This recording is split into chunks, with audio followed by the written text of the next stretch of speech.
ደስታዬን የማካፍሎት ሚስጥሬን የማውጋውት ሲከፋኝ ልቤን የማጫውቶት ቤተኛው ነኝ። ይህ ፕሮግራም ቤተኛው ነው። ቤተኛ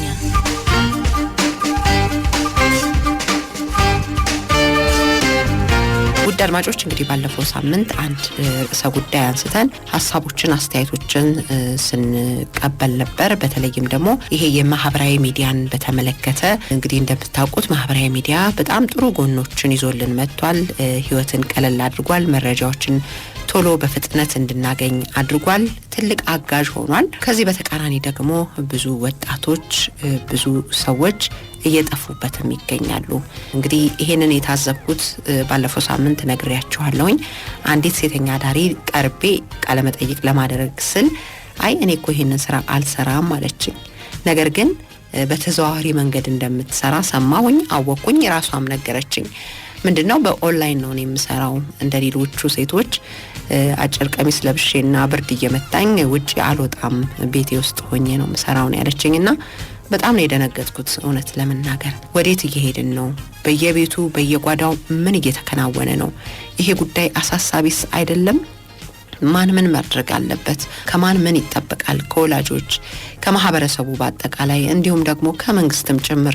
እዚህ ላይ የእናንተንም ሐሳብ ብታካፍሉኝ ደስ ይለኛል። ባለሙያ ጋብዤ ነበር ባለፈው ሳምንት። ውይይታችንን አልጨረስንም፣ ወደዛው ነው የሚሄደው። የሴተኛ ዳሪዎችን ህይወት ስናይ ሆቴል ቤት ነው የሚገኙት፣ መንገድ ላይ ነው የሚገኙት፣ እንደዚህ አይነት ቦታዎች ነው የሚገኙት። አሁን እንዳልከው ደግሞ ልጆቻችን በየቤቱ ሴተኛ ዳሪ ልጆችን እያሳደግን ነው ማለት ነውና እንዴትም ይሆን ይመስላል? ጥሩ ምሳሌ ላሳይሽ። ትናንትና በነበርንበት ዓለም ምናልባት አንድ ሰው ታክሲን መጠቀም ከፈለገ ከቤቱ ወጥቶ የሆነ ርቀት ድረስ ሄዶ አይደለ ላዳ ታክሲዎቹ ነው ትልልቆቹ ታክሲዎቹ ነው ተጉዞ ሄዶ ነው እነዛን ታክሲዎች የሚያገኘው። አሁን ግን መኪና ያለው ሰው ሁሉ ራይድ ጋር ሳይን አፕ አድርጎ በቤትሽ አካባቢ በስልክሽ ጠርተሹ ቤትሽ ድረስ መጥቶ መጠቀም የምትችልበት ጊዜ ላይ ነው ያለነው። you see the same ቴክኖሎጂው ለዛ ነው ለክፋትም ለጉዳትም ኢኳሊ አቬለብል ነው። the same ቴክኖሎጂ ቀደም ያላቸው ዴቲንግ የምንላቸው ስፔሶች ኦንላይን በአይንሽ ከመመልከት እየከፈልሽ ከመመልከት ይሄንን አድርግና አድርጊ ከማለት አልፈሽ በቤትሽ ቁጭ ብለሽ አማርጠሽ በቤትሽ እያዘሽ የፈለግሽውን ማድረግ የምትችልበት ዘመን ላይ ደርሰናል። ስለዚህ እንደ ትናንትና ታክሲዎች ዛሬ ላይ ምን የመሰሉ መኪኖች በቤታችን የመጡ ፒክ እያደረጉን ያደርሱናል አይደል? መኪና ያለው ሰው ወደ ስራ እየሄደ ወደ ትምህርት ቤት እየሄደ በመሐከል ራይድ ይሰራል። በዚህ ሌቭል ኖርማል አድርጎ ያቀረበልን ያለው ነገ ስልክ የያዙ ልጆቻችን ሁሉ ለገበያ ያቀርበው እነዚህ ኦንላይን ፕላትፎርሞች ላይ ባዘው እኔን ለማውራት በሰዓት ይሄን ያክል ሳንቲም ነው፣ እኔን ለማውራት በሰዓት ይሄን ያክል ሳንቲም ነው፣ ያንዱ ይጨምራል ያንዱ ይቀንሳል። የተለያዩ የዴቲንግ አፕሊኬሽኖች አሉ ትውልድን ለገበያ የሚያቀርቡ በቴሌግራም ላይ ካሉ ግሩፖች ስልክ ላይ እስከሚጫኑ አፕሊኬሽኖች። በእነዚህ አፕሊኬሽኖች አሁን የምንላቸው ወጣቶቻችን ሴተኛ ዳሪዎች ሆነው ሴተኛ ዳሪነት ላይ ያሉ ሊሆኑ ይችላሉ። በምቾት ውስጥ ያሉ በቤት ውስጥ ያሉ ሊሆኑ ይችላሉ። ከመኝታ ቤታቸው ስልካቸውን ከፍተው በደቂቃ ከኔ ጋር ለማውራት ይሄን ያክል ትከፍላለህ፣ በደቂቃ የኔ ይሄን ያክል ሳንቲም ነው፣ በደቂቃ ይሄን ያክል ብር ነው በሚል ትራንዛክት የሚደረግበት ከዛ ደግሞ ይሄንን እንዳደርግ ይሄን ያክል ክፈል፣ ይሄንን እንዳደርግ ይሄን ያክል ክፈል የሚባልበት ጊዜ ላይ ነው ያለነው።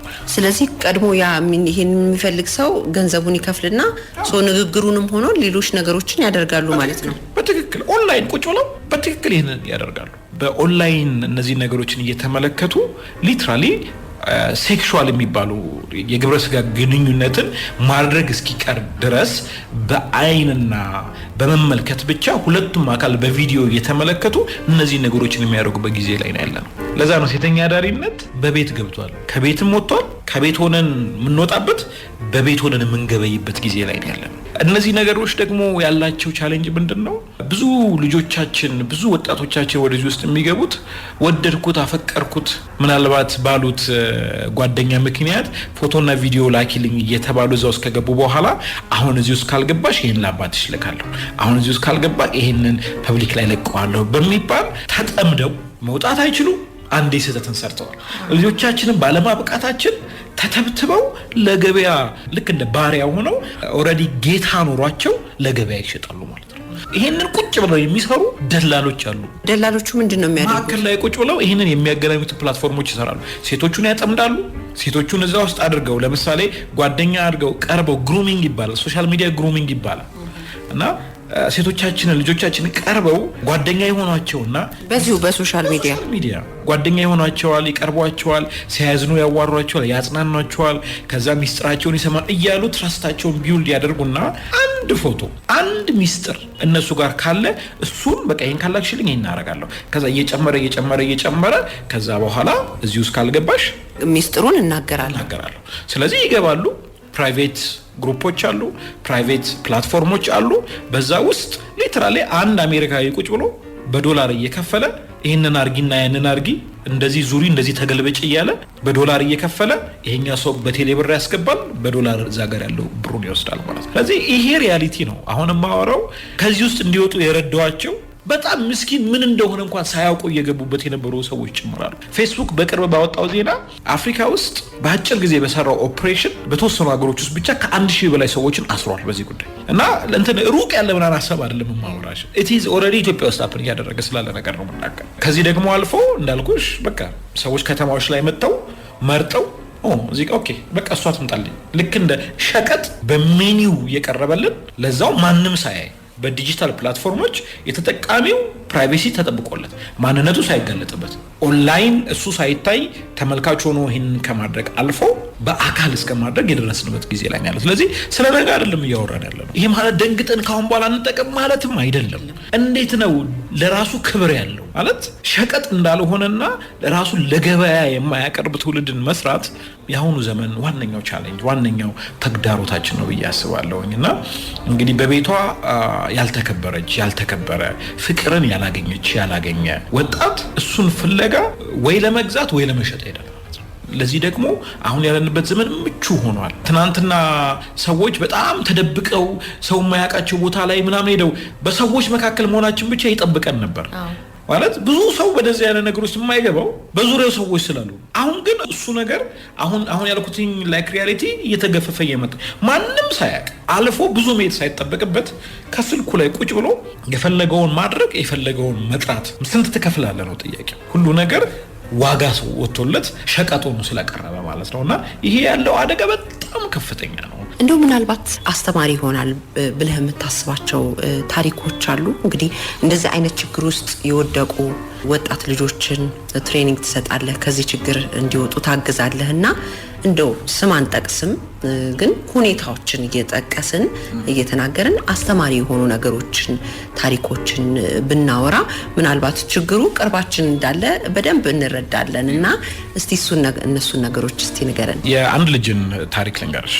ይሄንን ታሪክ ሲያወራኝ በጅምራ በፌስቡክ ነበር ከኔ ጋርም ጽፎልኝ ነው ያወራነው። ከዛ ረጅም ጊዜ በስልክ አብረን ስናወራ ቆይተናል። ይሄ ልጅ ሐረር ከተማ ነበር የሚኖረው።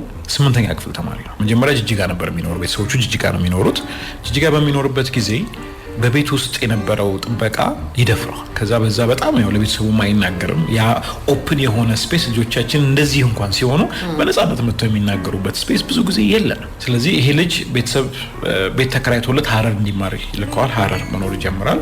ከዛ በእነዚህ በሶሻል ሚዲያው ምክንያት የተለያዩ ቪዲዮዎችን ሲመለከት ከዛ በዚሁ በሶሻል ሚዲያ በተለያዩ ፕላትፎርሞች ውስጥ አልፎ ከሱ ጋር ግንኙነት ለማድረግ ከሌሎች ሀገሮች ድረስ እየመጡ እዚህ እያረፉ አንድ ቀን አዲስ አበባ ላይ ሲያርፉ እሱ ከሐረር ፍላይ አድርጎ እዚህ እየመጣ ከነሱ ጋር የተለያዩ ግንኙነቶችን እያደረገ በቃ ሊትራሊ እንደ ሸቀጥ በአካል እየመጡ እሱም እዚህ መጥቶ ማለት ነው። እና መጀመሪያ ያገኛቸው በሶሻል ሚዲያ ነው። ሶሻል ሚዲያ አግኝቷቸው በሶሻል ሚዲያ ኢንተራክት ከማድረግ አልፎ በቃ በአካል እዚህ ድረስ እየመጡ 8ኛ ክፍል ተማሪ ነው። የራሱ ብዙ ነገሮች አሉት። ግን በጣም ዲፕሬሽን ውስጥ ሆኖ ራሱን ማጥፋት በሚሞክርበት ጊዜ ነበር ከኔ ጋር የተገናኘ ነውና ከባድ ጆርኒ ነበር የነበረው። አረሳውም። ይሄንን ጆርኒ አብረን እያደረግን አዲስ አበባ ነኝ ያለኝ አንድ ቀን እዚህ ሆቴል ኦሬዲ እከሊ የሚባል ሰው ከንተና ገር እኔን ሊያገኘኝ መጥቷል። ኦሬዲ እሱ ያለው ኔክስት ሩም ውስጥ ነው ያለሁት፣ እኔ እዚህኛው ሩም ውስጥ ነው ያለሁት።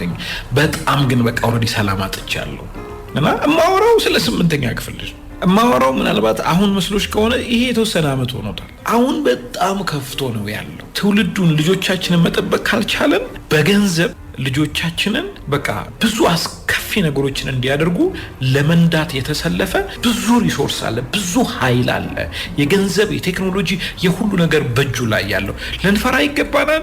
ከመፍራት ይልቅ እንዴት ነው ይህንን ዘመን የሚያልፉ ልጆችን ማሳደግ ያለብን የሚለው ላይ ፎከስ ማድረግ እንዳለብን አስባለሁ። ስለዚህ አሁን እንዳልኩሽ ይሄ ልጅ ማለት እግዚአብሔር ይመስገን ከዚህ ህይወት ውስጥ ወጥቶ በሰላም ወክ እያደረገ ይገኛል። ግን ጠባሳው ራሱ ቀላል አይደለም። በቃ ማለት የሆነ ሰዓት ላይ ምን ከተከፈለኝ ምን አደርጋለሁ። ስለዚህ the whole ሰውነታችንን ዲግሬድ አድርጎ የዋጋ ጉዳይ ይሆናል። ሰው ሰዓቱን ሲሸጥ ነው የምናውቀው። በጎን ያለውን ፎቶ ሲሸጥ አናውቅም፣ መልኩን ሲሸጥ አናውቅም።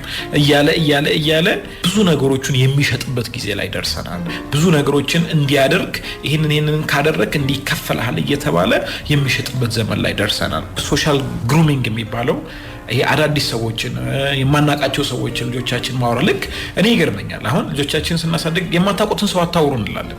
ምናልባት በዚህ ስቶሪዎች ላይ ብዙ ሴተኛ ዳሪዎች ከቤታቸው ተሰርቀው መጥተው ምናምን ነው አለ ላይክ እንደዚህ አይነት ስቶሪዎች ኮመን። አሁን ልጆቻችን በስልክ የሚመጡ ሰዎች ሊሰርቋቸው ይችላሉ። ከቤት ሳይወጡ እኛ ያበላን፣ እኛ ያጠጣን፣ እኛ ያስተማርን፣ እኛ ቋንቋውን ምኑን ያስተማርን በቤት ቁጭ አድርገው ሰርቀው ለኛ ትንፍሽ ሳይሉ ለነሱ ገበያ ያቀርበው በጨራታ ሊሸጧቸው ይችላሉ ማለት ነውና ቴክኖሎጂው ይሄ እንዲሆን አስችሏል። እኛ ደግሞ እንደ ወላጅ የተሻለ ነገር ለልጆቻችን ለማቅረብ ቢዚ ሆነን ልጆቻችንን ለዚህ ምቹ አድርገን አስቀምጠናል። ለዚህ ትምህርት ቤቶች ወላጆች ብዙ ልንሰራ የሚገባበት ጉዳይ ነው። እስቲ እዚህ ላይ መጨረሻ ላይ እናውራ። ማለት ሁሉም ዝም ብሎ ቁጭ ብሎ ያየ ይመስላል። እንግዲህ አላቅም የሚሰሩ ስራዎችን አንተ አሁን በበጎ ፈቃደኝነት በተለያየ ነገር እዚህ ችግር ውስጥ ያሉ ሰዎችን ወጣቶችን ትረዳለህ፣ ታግዛለህ። ግን ምን መደረግ አለበት? የመንግስት ኃላፊነት ምን መሆን አለበት የሚለውን ብናወራ ደስ ይለኛል። እኔ ማሰባቸው ነገሮች ይኖራሉ።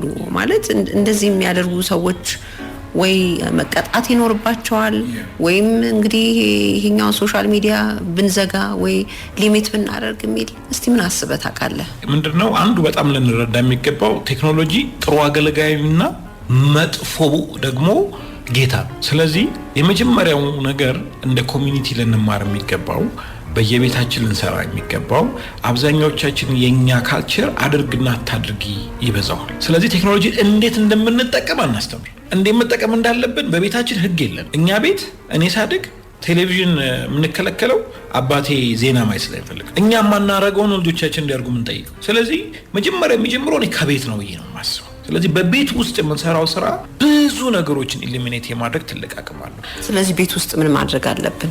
የመጀመሪያው ነገር በቃ ሩሎች ሊኖሩን ይገባል። እነዚህ ስልኮች ግን ኖቲፊኬሽን ይልካሉ አለ አሁን አትጠቀመኝ ብለው የሚጣሩ መሳሪያዎች ናቸው። ስለዚህ እኛ ቤት ስንገባ እራት ላይ ስልክ አንይዝም ከሆነ አንይዝም፣ ባለመያዝ ነው የሚጀምረው። ቴሌቪዥን አንከፍትም ከሆነ አንከፍትም ማለት ነው። ስለዚህ ምንድነው እኛ ቤት ስልክ አልጋ ላይ ቻርጅ አናረግም ከሆነ ቻርጅ አናረግም፣ አልጋ ላይ አንጠቀምም ከሆነ ካለመጠቀምን ይጀምራል ማለት ነው።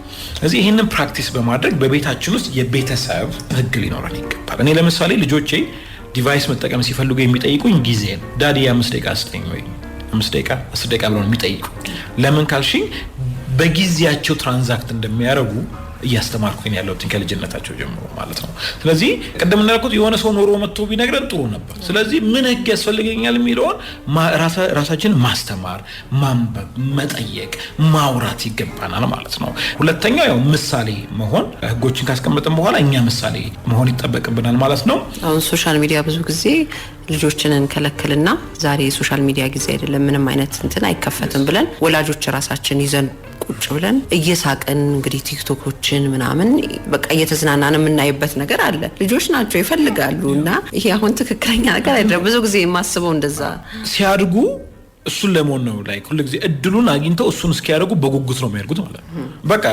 እየነገርናቸው ያለ ነው it's all about time ነው ያልናቸው ያለ ነው። ስለዚህ ለዛ ነው ቅድም ያልኩትኝ መጀመሪያ እኛም ለገበያ ያቀርበናል። እሱ ሊገባን ይገባል። በቃ ለገበያ ከቀረብን በህግ ልንጠቀመው ይገባል። ስለዚህ ምሳሌ ልንሆናቸው ይገባል። ከዛ ሶስተኛው ደግሞ ምናልባት እዚህ ጋር ልንመለከተው የሚገባው ዛሬ የት ዋልሽ እንደምንለው ዛሬ ከማን ጋር አወራሽ ቴሌግራም ልጆቻችን ይሄን ነገር ከሷ ጋር ማውራት ይችላል የሚለውን ያንን ድልድዩ መስራት አለብን። ዛሬ ምን ቴሌቪዥን ተመለከተ እስቲ አብረን እንይ፣ እስቲ ዛሬ ምን ቴሌግራም ላይ ከማን ጋር አወራሽ ከማን ጋር አወራክ የሚለውን ከታች ጀምሮ የተግባቦታችን የንግግራችን አካል መሆን አለበት።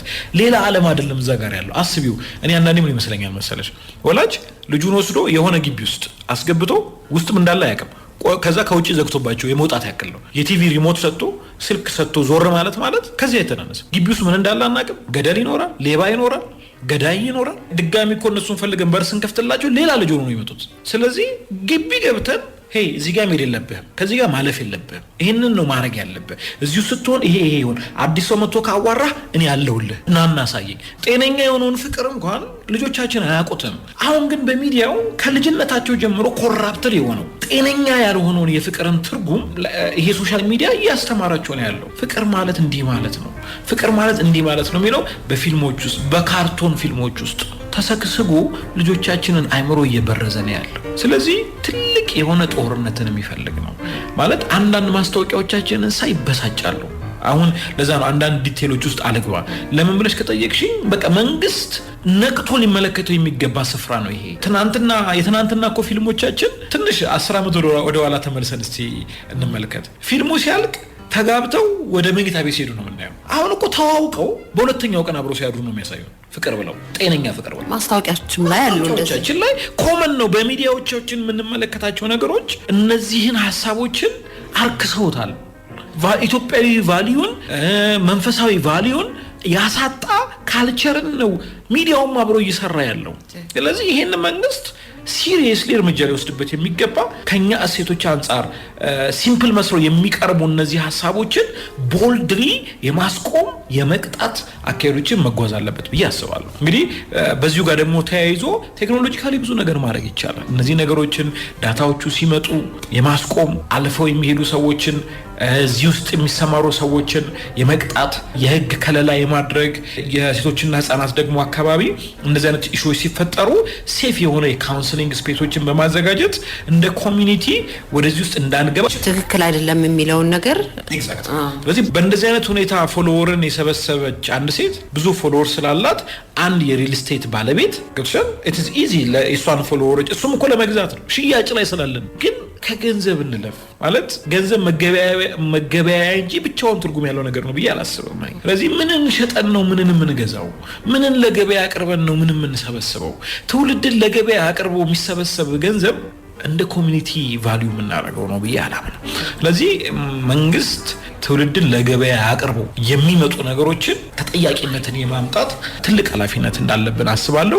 ይህ ህጎች አሉ ሌሎች ሀገሮች ላይ የዳታ ፕራይቬሲ ወይም ደግሞ የነዚህ የመረጃ ጥበቃ ያንቺ መረጃ ለሌላ እንዳይሸጥ እዚህ አካባቢ ያሉ ስራዎች ላይ የመንግስት ድርሻ ከፍተኛ ስለሆነ እንግዲህ መንግስት ይሄንን እንደሚሰራ አስባለሁ። ኦሬዲ እየተሰሩ ያሉ ስራዎችም አሉ፣ ህጎች እየወጡ ነው ያሉት። ግን ካልፈጠነን ቆሞ አይጠብቅም። ደስታዬን የማካፍሎት ሚስጥሬን የማውጋውት ሲከፋኝ ልቤን የማጫውቶት ቤተኛው ነኝ። ይህ ፕሮግራም ቤተኛው ነው። ቤተኛ